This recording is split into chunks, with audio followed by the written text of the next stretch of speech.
dia. Bom dia. Olá, como está? Muito bem. E você? Yeah. Today I'm going to introduce a little bit about the Tibet House Brazil, and I want to share our vision and concern of His Holiness the Dalai Lama. And our main interest is to the survival of Tibetan civilization and culture, which are based on compassion, non-violence, and peace. We believe that Tibetan culture is vital and valuable not only for the Tibetan, but for the entire global community. Tibet House Brazil is dedicated to preserving and promoting the Tibet unique spiritual and cultural heritage. We carry out our mission on daily basis with actions like sharing our profound wisdom, beauty, and unique characteristic of Tibetan spiritual and cultural heritage to the Brazilian community. We seek to inspire others to protect and save this wonderful cultural heritage of humanity. This year, we are celebrating His Holiness the Dalai Lama 85th birthday anniversary, and the Tibetan community is observing as a thank you the Dalai Lama year. So this program is also part of the thank you program. The diversity of this program led to the aspect of Tibetan culture and spiritual heritage, covering the philosophy, history, literature, art, science, ecology, medicine, spirituality, music, and performing art. Today, I'm going to welcome Geshe Dorji Damdul, the director of Tibet House in New Delhi, and the Tibet House of Brazil would like to thank Geshe for accepting our humble request to take 6 talks for the Brazilian community or the Portuguese speaking community. In near future, we are expecting more collaboration with the Tibet House New Delhi, which is the oldest Tibet house and very reputed institution. I would like to stop here. Before I stop, I would like to thank all the upcoming program speakers and audience for registering and attending our program. Thank you for support and guidance. Sua instrução. Geshe, please, you may start. It is a great joy for me to be part of this program organized by Tibet House Brazil, by the representative of His Holiness the Dalai Lama, Mr. Jigme Tsering, and then the Valentin Conde. It is such a great joy to be with all of you here. In fact, if you could remember, some of you might be remembering, His Holiness the Dalai Lama's visit to Brazil, maybe 2006, 7, 2005, 6, 7. I was accompanying His Holiness the Dalai Lama, and I was there in Brazil. If you ask me, for sure, most of you will ask me, what do you like most of the Brazil? To be very honest, because that it was His Holiness the Dalai Lama's visits to the different places. It was Brazil, Argentina, Peru, Chile, and then Puerto Rico, and then the Costa Rica. So many places. I hardly remember which places I went. So therefore, I have nothing concrete to say. That this is something which struck me when I was there in Brazil.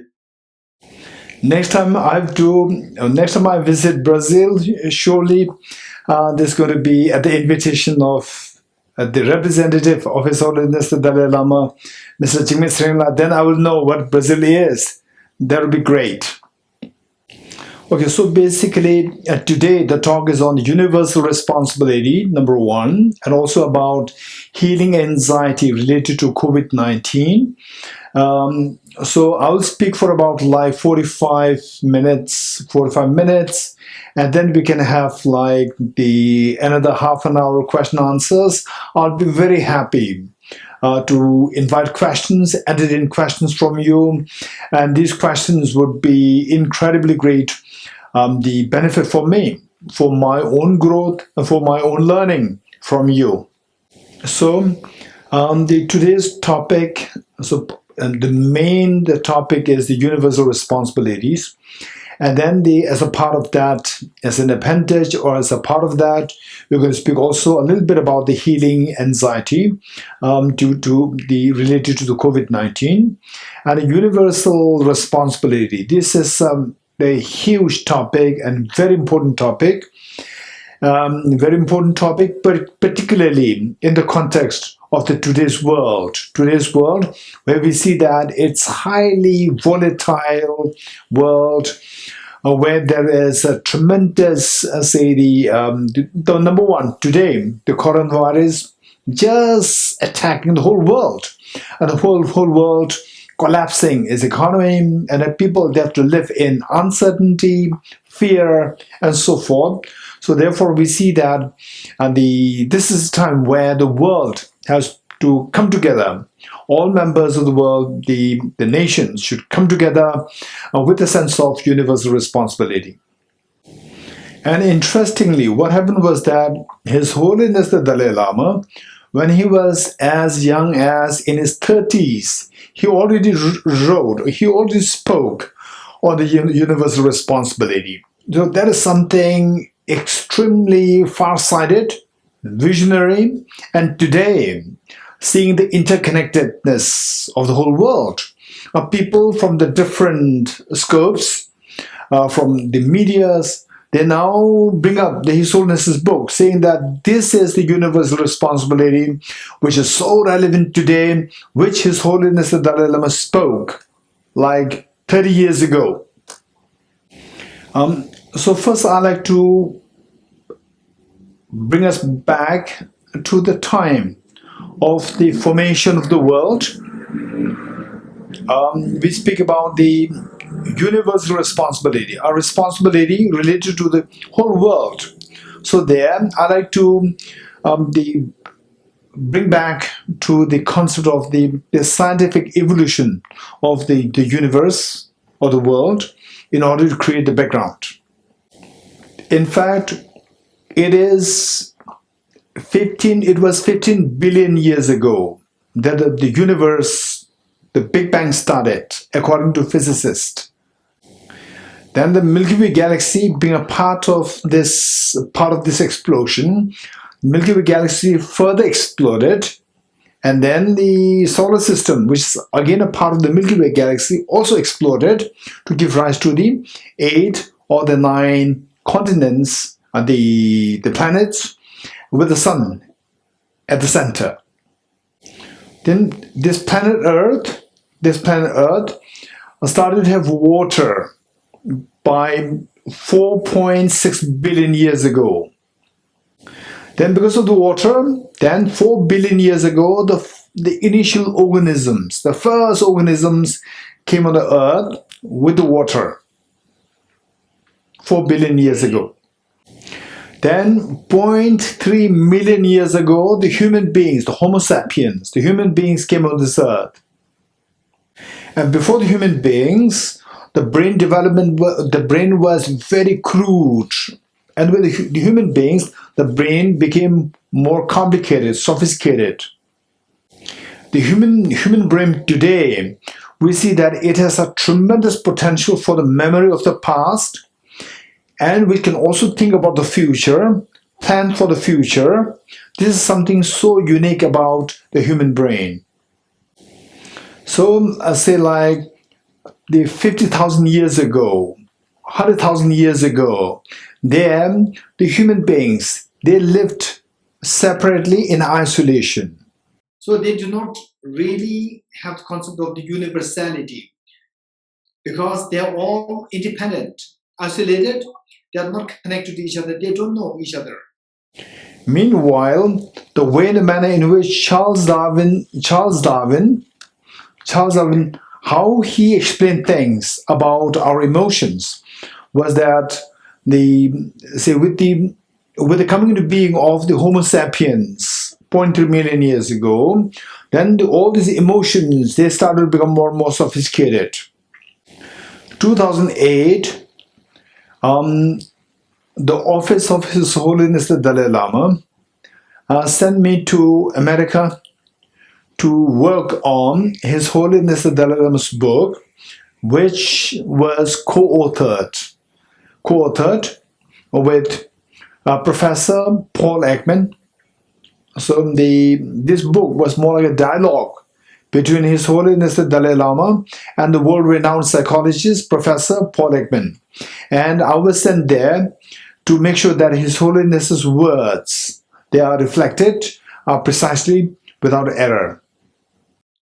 And Professor Paul Ekman, he's expert on the microfacial expression. He's expert in that, and he is like the pioneer of the microfacial expression science.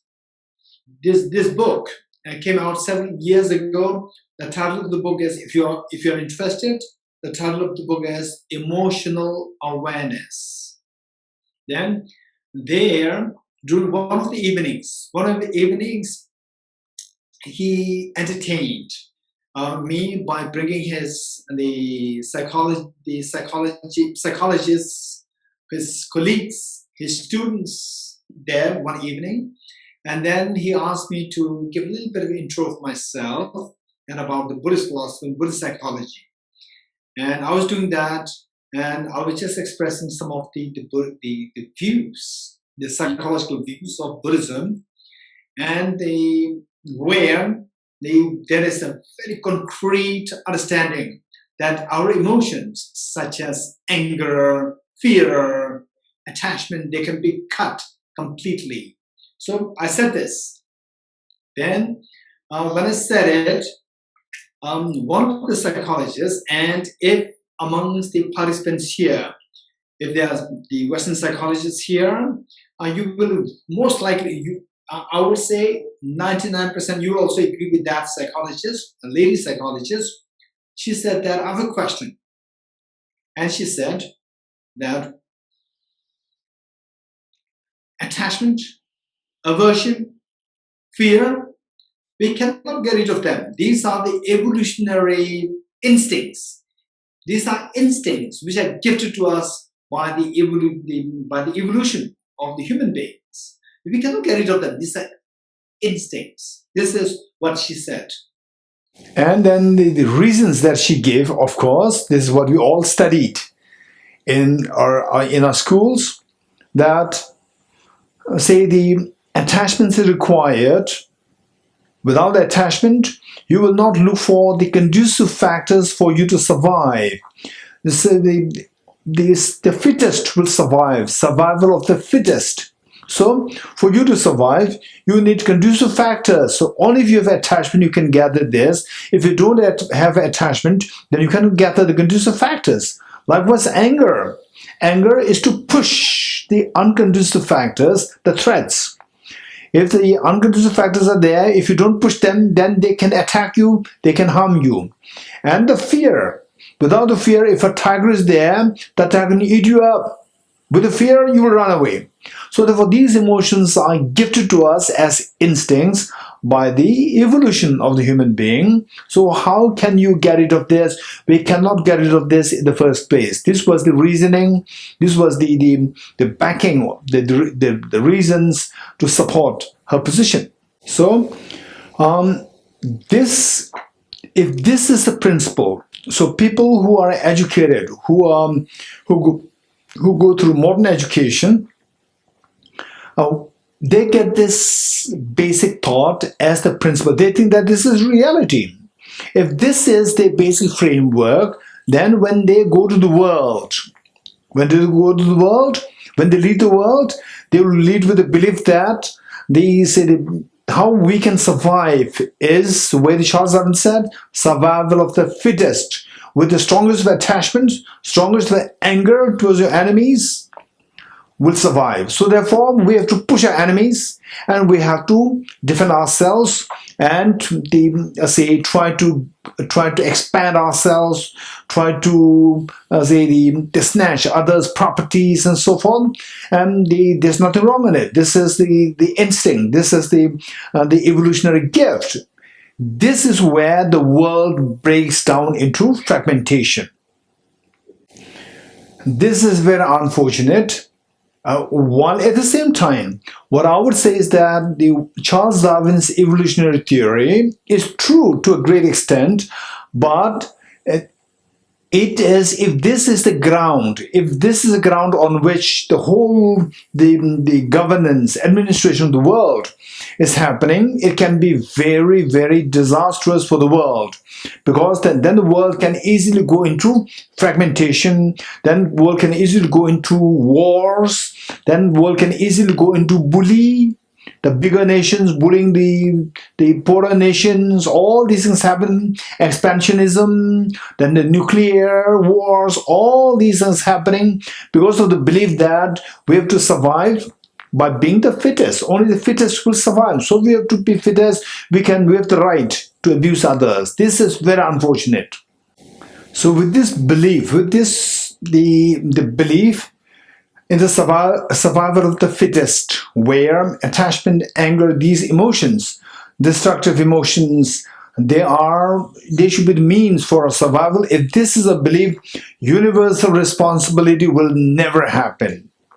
So therefore, while this is what is happening, at the same time, we are so fortunate that all these incredible great teachers came on this earth, like say in the 2,500 years ago, Buddha Shakyamuni appeared. 2,000 years ago, Jesus Christ appeared. And then likewise, and today we have His Holiness the Dalai Lama. So we see that these are the great teachers whose concepts, they're extremely beneficial for the universal responsibility for the world to come into together in the form of brotherhood and sisterhood. And all these great teachers, they come with a basic principle, very common sense principle, to say that in your family, if the family members, they love each other, are you more happy? Or if the family members, they're angry towards each other, are you more happy? Naturally, everybody will say that if the family, they love each other, we are more happy. This is the reality. So all these great teachers, they teach this. What unites the family together? That makes the family the universal. Likewise, whole world, when they come with the spirit of love and affection, then you can speak about universality, universal responsibility. And I like to share with you how many times when I give public addresses, predominantly the audience, predominantly Hindus, predominantly Muslims, I oftentimes begin my talk by sharing a story. And this story, most of you are so familiar, but I share the story in a slightly different way to this audience, predominantly Muslims, predominantly Hindus. How I begin by saying is that once there were a group of men who were about to stone a girl to death, stoning a girl to death. And then suddenly a gentleman came. And the gentleman stopped all the men and asked the man, the first person to throw a stone should be the one who did not commit any evil in one's life. And everybody dropped the stones. And I said this. Then I asked the audience, do you appreciate this gentleman? Everybody said, yes, it's very good. And then I said, do you know who this gentleman is? Only a few Christians, they will say, yes, we know. The rest of the people, they don't know. They appreciate this gentleman, but they don't know who that gentleman is. I said, this is Jesus Christ. If I began the story by saying that Jesus Christ came, then most of you will blow your ears, will leave the spot. So this is where we see that all these great teachers like Jesus Christ, Buddha, they have this incredible love and affection to give to the world, to make it universal, to make the world come together with a sense of universal responsibility. So this story, the first time I heard this story, it really made me feel a profound admiration, love, respect to Jesus Christ. So these qualities of love and affection, they will unite the people. They say the attributes of anger will split the people. When it's split, then the universality is gone.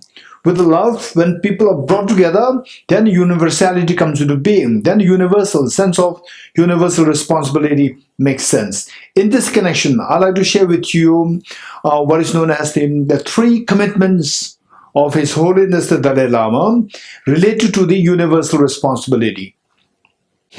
So what we need to keep in mind as the universal responsibility is where to build those qualities which will bring the people together and to face the challenges collectively and universally. And whereas we should discourage those mental factors, the presence which splits and divides the people, where the people don't really come together, so therefore they don't take the universal responsibility. This is what we're going to learn. So the three commitments that His Holiness has, number one is promotion of human values. Number one. Number two is promotion of religious harmony. Then number three is the promotion of the creating the awareness of Tibet. 3. Today, that His Holiness the Dalai Lama already devolved his political authority, so he is more focused on the first two, to promote the human values and to promote religious harmony. We see that when we look at the world, how the world is being torn apart into pieces, we see that is partly because of the political games or political differences, and partly because of the religious differences. So therefore His Holiness feels that it's very important to work on these two areas, where politically or the non-religious sector, where people should feel the need to come together, and in the religious sector also, all the religions should come together as one entity. So all these great teachers, like Jesus Christ, the Buddha, His Holiness the Dalai Lama, they strongly believe that love can conquer everything. And this love is universal in nature. Whether you're a believer or non-believer, whether you're Christian, Buddhists, Muslims, Hindus, Jains, the Jews, we all have even non-believers also have the potential to demonstrate this love and affection. And this love and affection, which if you experience it, it is extremely beautiful. It is extremely beautiful. Oftentimes, what I say is that anybody who generates this feeling of love and affection, feeling of closeness, feeling of concern, affection, kindness, compassion towards others, you will feel so calm and peaceful. This is the most beautiful mind in this universe, in this world. His Holiness the Dalai Lama meets with many scientists, neuroscientists, quantum physicists, and the environmentalists. He meets with many scientists, and what he always shares with people is that scientifically speaking, this feeling of compassion, the feeling of love, which just extends and goes close to us, feels close to other people. So this feeling of love and affection, you have it, and it will boost your immune system.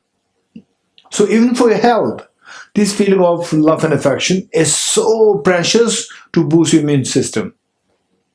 So this feeling of love and affection, the compassion, this is extremely good for your health, longevity.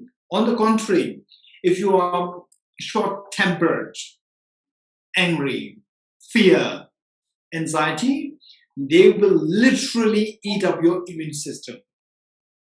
So, most of us, I'm sure most of us, we are so keen on physical exercises.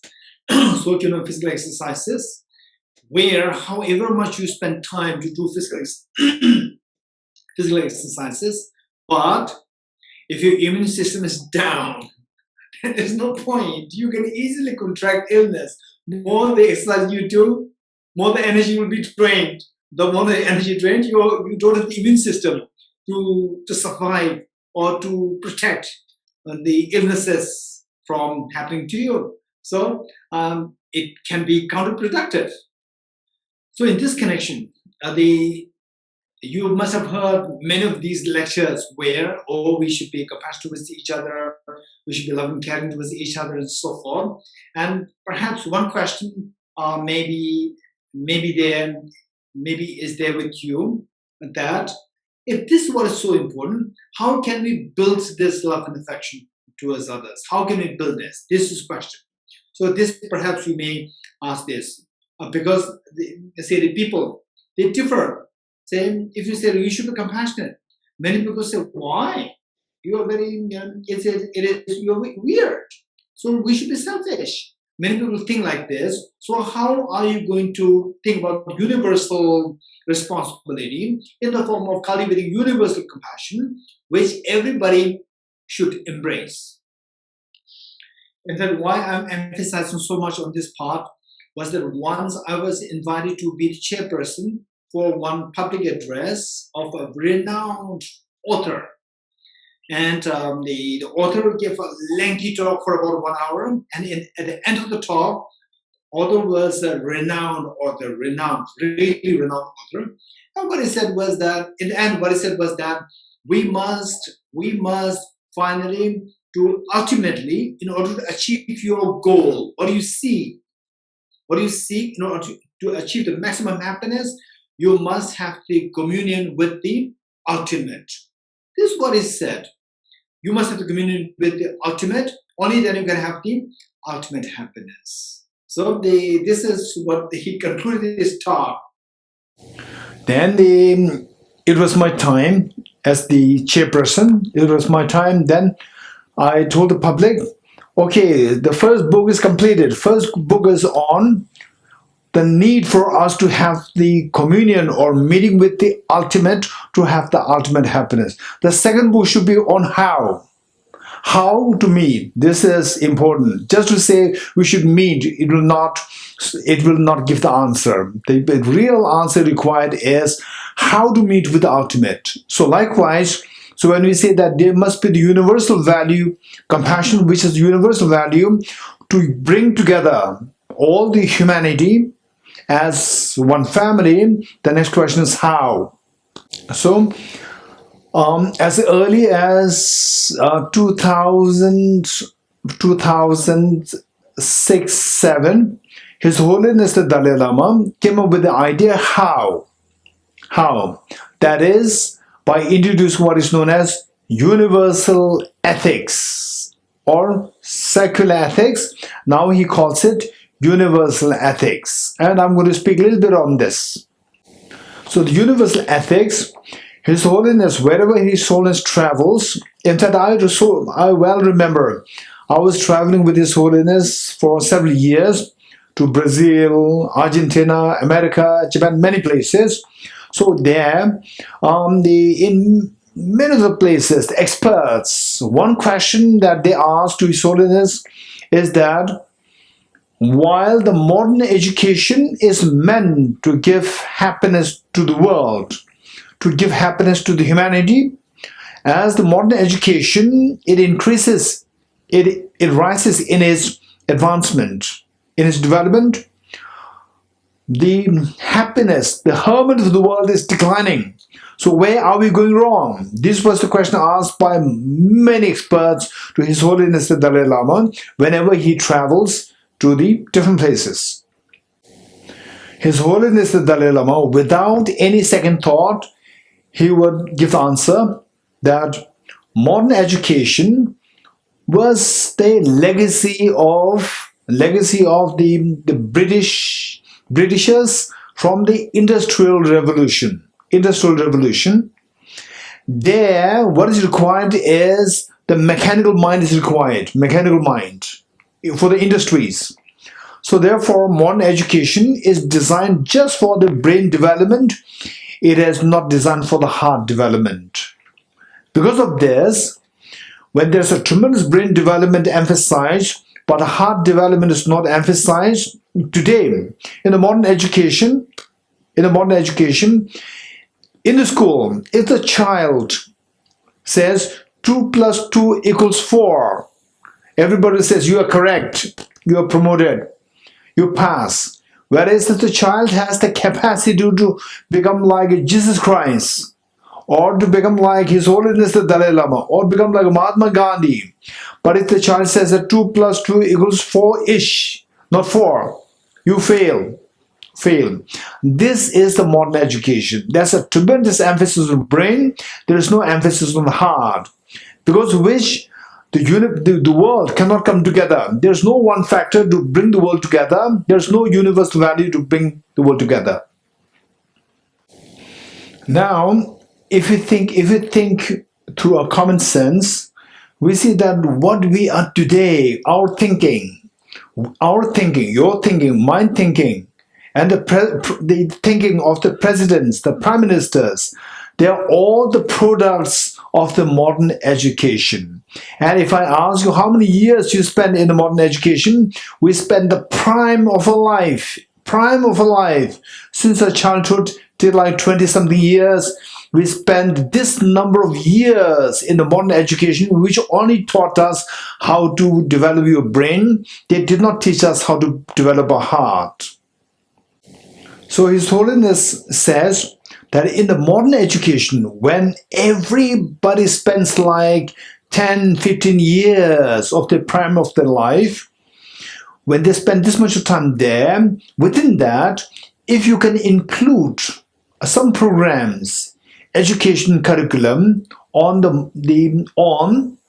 on universal ethics, on cultivating love, universal love and affection towards others, then this child is going to be a very different product of that education.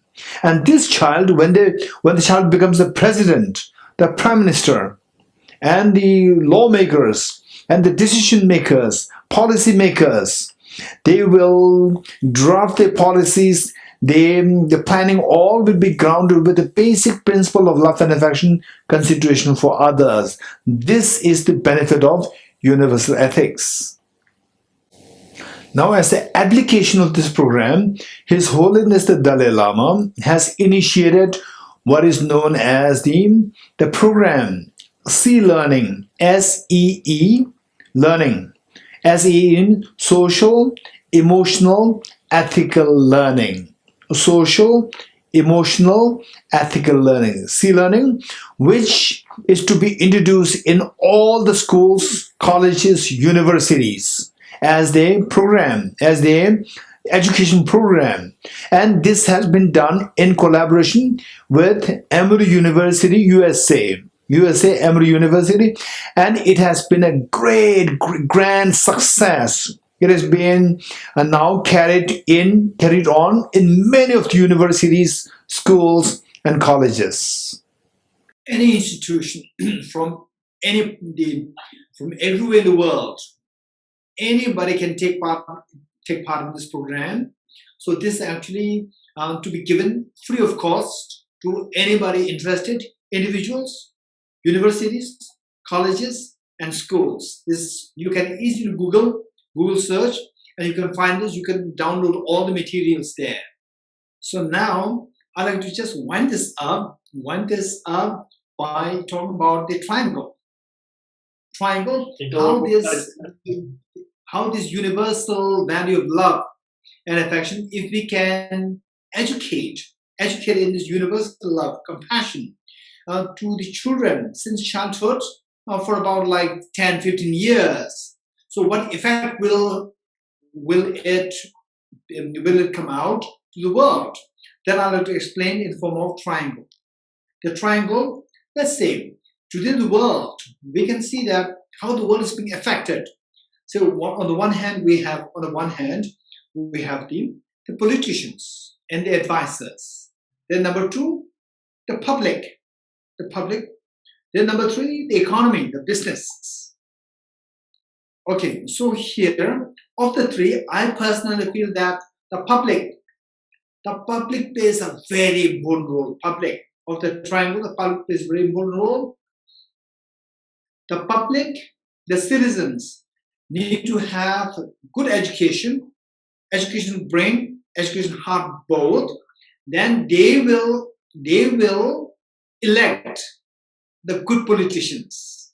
And the economy also moves by the public. If the public, they are well educated, if the public, they have the feeling of love and affect, the compassion, then even the products, the business is a demand, the demand and supply. So demand is from the public. So when the public, they don't give the demand, then the business, they cannot supply, which is unethical. So of the three, while the public is the most important thing, but on the surface, the politicians, they decide the plight of the world. So when the politicians are not good, public, because of lack of education, the politicians, they manipulate the public, and then these politicians can then make a split and divide wars and cold wars in the world. So whereas if the public in the modern education, if this program, the development of the heart, is put as a program in the modern education, the way like C-learning, then the public will be so well educated. From the public, the business people will come into being. From the public, the youngsters, the politicians will come into. Then the politicians will be very good politicians, and the good ethical business people, they'll come into. The world will be a wonderful world, a magical world. Now, this sense of the say cultivating this love and affection, compassion, taught since childhood, this is the universal responsibility. This will take care of the whole world. This will take the responsibility of the whole world. This is in essence, this is the universal responsibility. Okay, now given that we have only another half an hour, I'll just say a few lines on the COVID-19 about dealing with the anxiety. Now that this COVID-19 already invaded the whole world, and now we all are a little aware of how to tackle with this social distance and so forth. But the one thing more scientifically speaking is to boost our immunity. That is very important. Number two is to keep your mind free of anxiety, is to stabilize your mind through some meditation. Okay, we will all do together the meditation for 2 minutes, and I will just give you a very simple meditation. We'll all do this together. Ready? Okay. So basically, if you want to sit for a proper meditation, then you must sit upright. Otherwise, you can do this meditation wherever you are, not necessarily sitting upright. Even just lying down, you can do the meditation. Sitting up, you can do the meditation. Sitting down, you can do the meditation. So what is very important is just blank your mind. Just focus your mind on the breath. Breathe in, breathe out. Cycle 1. Again, breathe in, breathe out. Cycle 2. Just count the breath. Don't do anything. Forget about the past. Forget about the future. Just do it 21 times. And then there are other meditations which are more complicated meditations, like changing your cognitive thought process, and then to make your mind at calm and the balance, emotional balance. So all these meditations, I have some other more sessions later on. I will do these complicated meditations later on, where to bring about change in your cognitive thought process. Okay, so before I invite you questions, we will do 21 cycles of breathing meditation. It will take 1.5 minutes. To start the meditation, I'll hit the gong. To close the meditation, I'll hit the gong. Your job is just count the breath, forget everything else. Don't do it for too long, like 100 breath cycles. Don't do that. Just 21 cycles. If you want to do more, give a short break and again 21 cycles. Okay, ready?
Okay, thank you. Now I'd like to invite questions. Geshe, so her question is regarding the Buddhist perspective. According to the Buddhist perspective, is this COVID-19 situation, does it have like a deeper meaning for us? Is there a purpose for all that suffering? Is there like something behind it, something that we must go through, something that we must learn from it? Did you get it? Does it make sense? Yes. From Buddhist perspective, if there's any meaning, if there's any purpose for this, something that we can learn from it. Yeah. Okay, of course, in fact, the Buddha taught that finally our aspiration, all of us, our aspiration is to get rid of the suffering. We're all afraid of the COVID-19. Everyone, whether you are Buddhists, Christians, Muslims, non-believers, everybody's scared of COVID-19. That's a fact. So the Buddha, from Buddhist point of view, the Buddha said that, yes, we are scared of these the problems, COVID-19 problems, so forth. So first, identify that well, how scary that is, how dangerous that is. And knowing that these are actually created by your own, created by two factors, like two hands coming together. Then the sound comes into being. Likewise, external factors, internal factors. External factors, the negligence. In Wuhan, China, the negligence, and then covering up the reality, not letting the world know about this, and then it spreads. So this is the external factor. And internal factor, that finally our own, the previous karma is also involved there. And so here, there's a concept of the karma. Karma known as a collective karma. There are two, individual karmas and the collective karmas. So this COVID-19 is due to the collective karma, the other factor, collective karma of the whole world, people of the whole world. So from this, after learning that this is very deadly disease, after learning this, then in a way, it gives us like a mirror to see that the whole world is interdependent. Knowing this as a mirror, say when the virus invade, the virus traveled from China to say Singapore, then Iran, then to Japan, India, America, Brazil. Okay, when that happened, then nobody could stop it. So this is how the whole world is interdependent. Because of which, because these are interdependent, we have to support each other. If you don't support each other, no one can tackle the virus single-handedly. Because even if one country is free from this virus, but the people continue to travel, you cannot stop your citizens from traveling. People continue to travel. They will come. They will bring in the form of the symptomatic. Oh yeah, you have the virus, but asymptomatic, you cannot diagnose it easily, and then this person can spread. This is what happens. So therefore, this virus gives us a great opportunity to know. It gave us a mirror to see that the world is interdependent. Don't be selfish. Work in collaboration. This is a great lesson from this COVID-19. Geshe, I'm just a little bit concerned about the time. So maybe we could keep some of the questions for next time.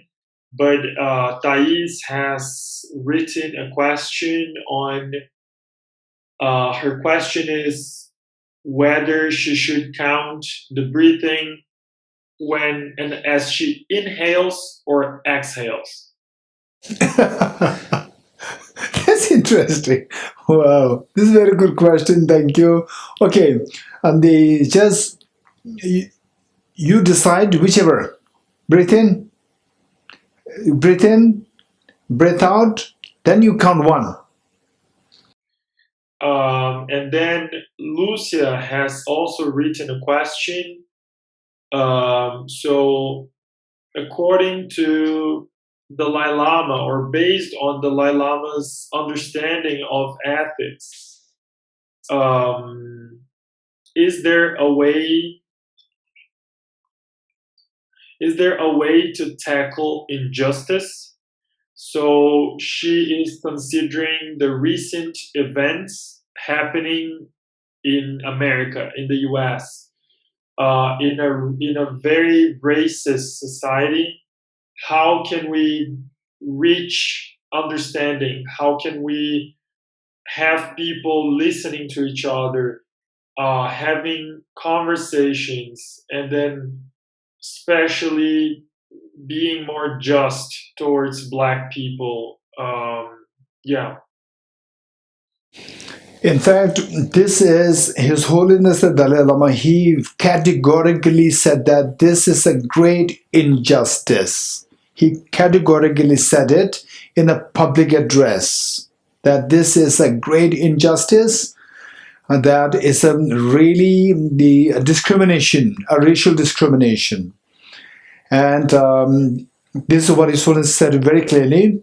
And then again, this is because of the people lacking the heart. People lacking the heart. Actually, we see that this is the narrowness of a thinking. Narrowness of a thinking that I'm from this race, you are from this race, so those who are not of my type, you should die. This is the attitude which is very, very, uncivilized attitude. Civilized means somebody who can make the world a happier world. World will only be happy if everybody will come together. So therefore, this is really, really something to be condemned. This what His Holiness said very clearly, that this is not at all to be encouraged. This must be condemned. Okay, Geshe. Thank you very much. It was extremely inspiring listening to you. To me, as a translator, I appreciate the honor to learn from you. I make vows that sooner or later you visit us in Brazil personally. I will make sure that you have a good translation whenever you come. So Thank you. I wish you speak and sound in New Delhi. In fact, I was also a translator. When I see somebody translating, I could see how intelligent the person is. I really appreciate your skill in translation. I can see that. Thank you very much. No, please translate this for the audience. My translation skills were crafted at Tibet House, Brazil. I began as a translator in Tibet House, so that's I'm thankful to Tibet House for nurturing that skill. Okay, so the thank you each and every one of you. The Mr. Jigme Singla, thank you so much, and Valentine Conde, thank you so much, and all the participants, thank you so much. Looking forward to seeing you more often. Sure. Obrigado. Well, they translate. Thank you very much. That's it, Jigme. Everything was Yeah, thank you. I got it. said and done. Yeah. Okay. Thank you. Thank you to everyone. Thank you, everybody. Very nice to meet you. Nice to meet you. Nice to meet you. Thank you. Gejimula, thank you. See you next. Valen, thank you. Sorry.